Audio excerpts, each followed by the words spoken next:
Honda ADV350. New features 2025. The 2025 Honda ADV350 has received several notable updates, focusing on enhanced technology, comfort, and compliance with the latest emission standards. Here are the key new features for the 2025 Honda ADV350. Technology and connectivity. New 5-inch full-color TFT display. This replaces the previous LCD display, offering clearer visuals and more functions. Honda RoadSync Connectivity. Now integrated, this allows you to connect your smartphone, Android and iOS, to the scooter to access navigation, telephony, music, and weather reports.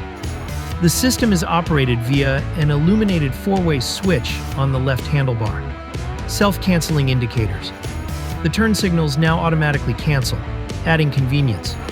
Illuminated underseat storage. The generous 48-liter U-Box, capable of holding 2 full-face helmets, now includes a light for easier visibility in the dark. USB-C charger. A USB-C port is located in the front console box for convenient charging of devices. Emergency stop signal, ESS. This feature enhances safety by rapidly flashing the brake lights during sudden braking. Honda Smart Key System continues to offer keyless operation and automatically locks the scooter when the rider walks away.